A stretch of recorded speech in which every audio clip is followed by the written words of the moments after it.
Tonight, showdown at the southern border. It's a shame that this whole thing has become politicized. President Biden and former President Trump travel to Texas and blame each other for the immigration crisis, as thousands of migrants, not just from Central and South America, but India, China, and Africa, continue to cross into the U.S. every day. Neither the wall nor this rugged, punishing terrain is enough to stop the determination of these asylum seekers. The CBS Evening News starts now.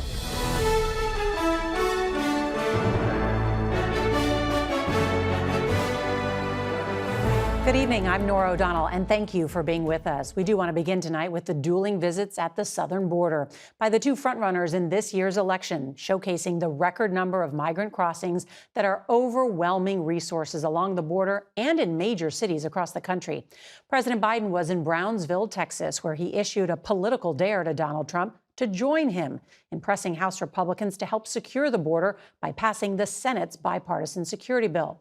Now, 325 miles away, Trump was in Eagle Pass, where he took a much different approach, unleashing attacks on Biden, Democrats, and migrants, but not proposing a legislative solution. A record 2.4 million migrants were apprehended at the U.S.-Mexican border in 2023, and immigration has become the top issue for many voters heading into the 2024 election.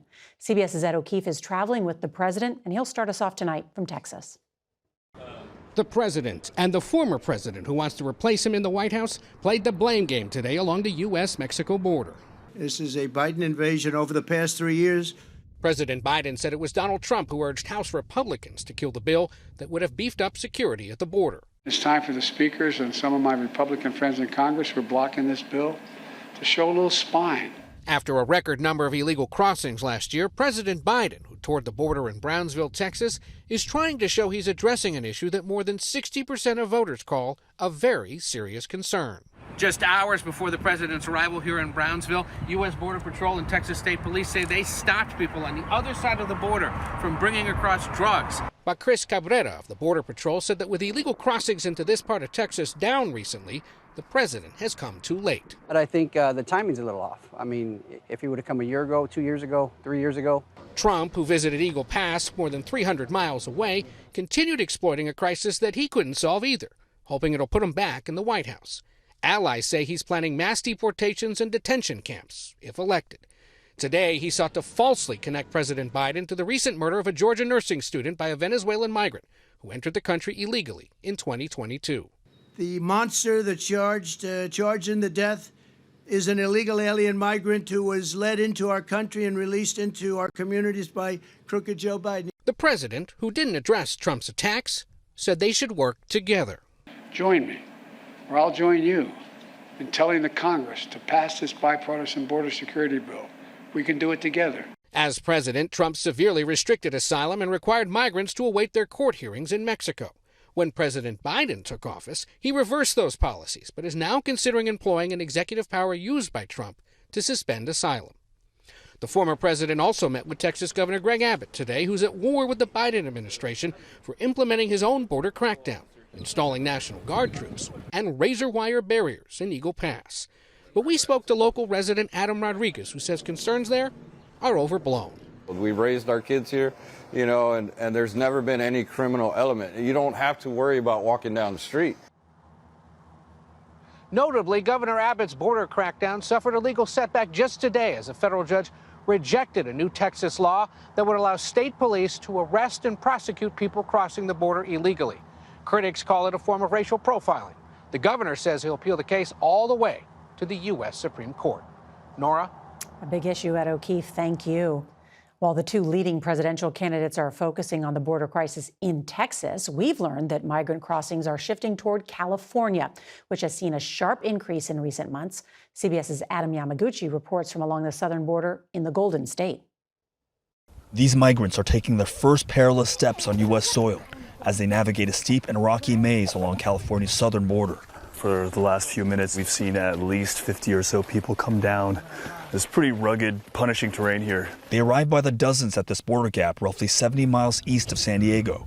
This entire region saw nearly 25,000 illegal crossings in January alone, from countries around the world. So this woman is from Brazil. She just came down the ridge here, and she was explaining to me that she was in Tijuana and got injured. She was essentially caught in a crossfire between warring gangs and the police. Despite the dangers, many are now choosing routes through California rather than cross at the Texas border. It's better than the other border. Better meaning easier? Not easier. There's nothing easy about this. We met up with Abdul Taleb Ali and other migrants who were bused to San Diego and released after being processed by Border Patrol. Taleb Ali is from Mauritania in Africa. He's seeking asylum after leaving behind a wife, infant son, and a nursing career. So right now, a lot of Americans would say, you shouldn't be here. And they are right. This is their country. But I'm just a guy who's looking for safety and security. We followed Taleb Ali as he made his way to the San Diego airport. And within hours, New York City. He's staying at the shelter for now. I used to sleep in my home next to my wife and my son. And now I'm sleeping next to 1,000 men that I don't even know, like a homeless person. Nora, this is the group of migrants that's come down from the mountains. Neither the wall nor this rugged, punishing terrain is enough to stop the determination of these asylum seekers. This is what policymakers and border officials are up against. Eye-opening. Adam Yamaguchi, thank you so much. Let's go overseas now to Gaza, where there is growing international outrage after more than 100 people were killed when Israeli troops opened fire on civilians gathered around food aid trucks in Gaza City. According to eyewitnesses, many were killed in an ensuing stampede as people ran from the gunfire. CBS's Imtiaz Tayeb reports tonight from Israel. A truck once carrying life-saving aid, now piled with the bodies of those who had come in desperation for help. Eyewitnesses told CBS News Israeli forces opened fire as people crowded around the convoy carrying basics like flour. Israel's military released this heavily edited drone video of what it says shows how many were killed in a stampede around the aid trucks, but admitted to shooting at a smaller group of people, which it described as a, quote, imminent threat. How do you define a threat? Anybody approaching the forces, despite being warned not to, pose a threat. How do you account for the fact that we have seen people with gunshot wounds to their chest, to their arms? No, I can't confirm that. The injured were rushed to the few functioning hospitals in Gaza City. Doctors told CBS News the majority of the dead were from gunshot wounds. Israeli tanks came out and then they opened fire, this man says. This is my brother who went to bring food for his children. This latest violence also led to a grim milestone. The Hamas-run Ministry of Health says more than 30,000 Palestinians, mainly women and children, have been killed since the start of the war between Israel and Hamas. That's about 1 in 70 people in Gaza, 500,000 of which are also facing acute starvation, according to the UN, with the Pentagon now actively planning airdrops of aid into Gaza, which can't come soon enough. And tonight, President Biden acknowledged the shootings would complicate the talks, while a Hamas spokesman told CBS News they could not negotiate with Israel while Palestinians were being killed in what he described as cold blood. Nora. Imtiaz Tayeb, thank you. Turning now to that massive wildfire in Texas, which is now the largest in state history and has already burned more than 1 million acres. An 83-year-old grandmother was killed, homes and businesses have been destroyed, and thousands of cattle are likely dead. CBS's Dave Malkoff continues our reporting now with news on how the cold weather is now creating problems for first responders and those left without power. The massive Smokehouse Creek fire remains only 3% contained as firefighters across the state fight for control. It is one of 5 major wildfires furiously scorching a path of destruction across the Texas Panhandle. We had to watch from 3 miles away as her neighborhood burned. 2 people have now been killed, including 83-year-old Joyce Blankenship, who was found inside her home north of Amarillo. The Panhandle is where the majority of cattle in Texas are raised, and now thousands of livestock are feared dead. I run to the door and I see it looked like Armageddon. This morning, first responders worked in snow and freezing temperatures. Residents are now returning to what's left of their homes and lives. That was my front door. Tyler McCain's family got out just hours before their home burned to the ground in Fritch in the center of the Panhandle. I want your house. You want your house? McCain posted his 3-year-old daughter's emotional reaction on social media. Tonight, the family is staying in a home offered to them by a stranger on Facebook. We're in that Airbnb until Monday. After that, we got to figure out what we're doing, but day by day, you know. While they're still assessing the damage here in Fritch, these wildfires have now grown so large that a federal team is on its way to take over operations starting tomorrow morning. Nora? Dave Malkoff, thank you. For a look at how the weather will impact the fires in the days ahead, as well as a potentially historic blizzard on the West Coast, let's bring in meteorologist Mike Bettis. He's from our partners at the Weather Channel. Good evening, Mike.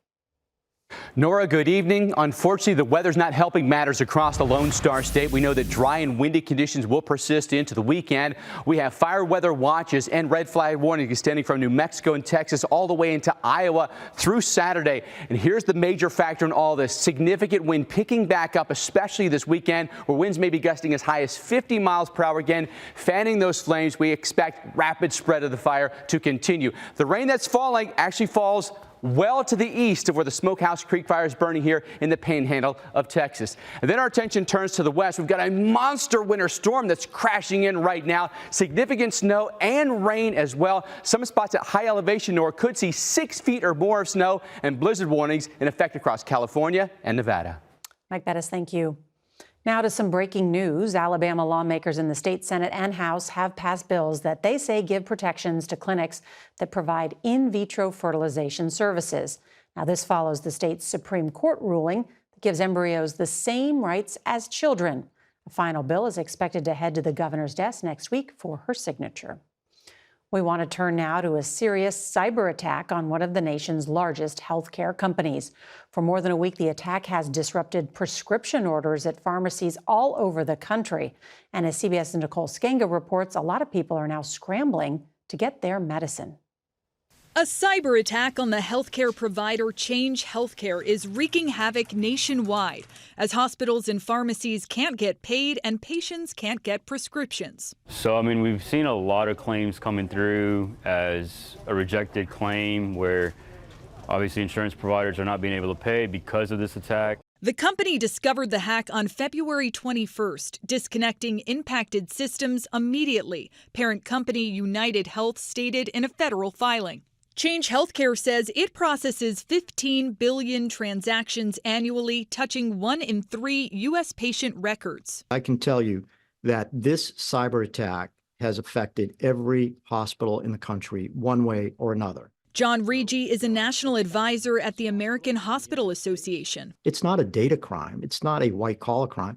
These are threats to life. In a since-deleted post on the dark web, a Russian-speaking ransomware group known as Black Hat claimed responsibility, alleging they stole more than 6 terabytes of data, including sensitive medical records. Change Healthcare says it's established workarounds for patients. For smaller hospitals, are we talking about months, weeks, days? The smaller, less resource hospitals, our safety net, critical access, rural hospitals, certainly do not operate with months of cash reserves. Could be just a matter of days or a couple of weeks. And Nicole is with us. What is the FBI doing? The FBI is investigating this malicious hack, and according to U.S. records, hundreds of breaches at hospitals and clinics nationwide are currently under investigation by various federal agencies, Nora. So frustrating for so many people. Nicole Skenga, thank you very much. Well, now to a major breakup in the business world. Weight Watchers announced today that Oprah Winfrey is stepping down from its board of directors after nearly 10 years. Well, the company's stock fell sharply today on that news. CBS's Nikki Batiste has more on what this could mean for the iconic brand. We all want to be healthier, but let's just get real. We also want to lose weight. Oprah Winfrey's weight has been in the public eye for decades. She's been on Weight Watchers' board since 2015 when she acquired a 10% stake in the company. I've never felt deprived. The weight loss company said Wednesday Winfrey is stepping away from its board. Shares of Weight Watchers stock dropped 20%. In December, Winfrey said she was using a weight loss medication as a maintenance tool, and she was, quote, done with shaming. I hiked up Stone Canyon today, all the way to the top, 2 miles straight up. In a statement, Weight Watchers said Oprah has been an inspiring presence and passionate advocate for our members. We will dearly miss her presence on the board. What is happening today in our culture when it comes to weight health? It's always about separating the health issues from the weight and appearance issues. Dr. Melanie J. sat on a panel with Winfrey last year. You still have to manage the medications long term. You still have to make changes to your lifestyle. Winfrey says she is donating all of her Weight Watchers stock to the National Museum of African American History and Culture. Nikki Batiste, CBS News, New York. Now, this news, college basketball sensation Caitlin Clark makes a big announcement about her future. We've got the exciting details. That's next. Tonight, a bombshell announcement in sports. Iowa superstar Caitlin Clark says she's entering the WNBA draft, giving up a 5th year of college eligibility granted during the COVID pandemic. Clark is just 18 points away from breaking the NCAA's all-time scoring record, held by Pistol Pete Maravich. In a post on Instagram, Clark thanked her teammates, her coaches, and the fans who, quote, came out to support us across the country, especially the young kids. Excited to see what she'll do. Millions of students have had to put their college decisions on hold. We'll tell you why. That's next. This is the time of the year when many high school seniors choose their college, but millions are in limbo, still waiting to hear how much financial aid they can expect. In tonight's Money Watch, CBS's Meg Oliver reports on the chaos created by computer glitches. Congratulations on your admission. And another one. Congratulations on your admission. High school senior Jalen James from New Jersey is a 3-sport athlete with good grades and 6 college acceptance letters. You've had quite a few. Yeah. Jalen will be the first in her family to attend college, but where she ends up depends on the amount of financial aid she receives from each school, offer she already should have. My mom will not let me commit without knowing my financial aid because, I don't want to come out of college with a bunch of debt. The delays are due to the U.S. Department of Education's overhaul of the free application for federal student aid, known as FAFSA. The new form is now shorter and simpler, but computer glitches have led to a botched rollout. Typically, forms are released October 1st. Once submitted, the data is sent to colleges within 1 to 3 days, which is then used to calculate financial aid. But this year, the application forms came out 3 months late, and schools will not receive the data until the first half of March. How are universities responding? Some universities are pushing certainly their priority deadlines for grants. State agencies are doing the same thing. We don't know yet whether institutions are going to be able to change their decision deadlines. Pressure is mounting for Jalen. Most of the schools she's applied to require a deposit May 1st. My biggest worry, I would say, is there's not enough time. If there wasn't a delay, would you have already picked your college? Oh, God, yes. Students like Jalen can only hope the FAFSA fumble doesn't delay their dream. Meg Oliver, CBS News, Wayne, New Jersey. Heart of America is next with a special birthday for a very special woman. This portion of the CBS Evening News is sponsored by Bayer, the makers of Corendia.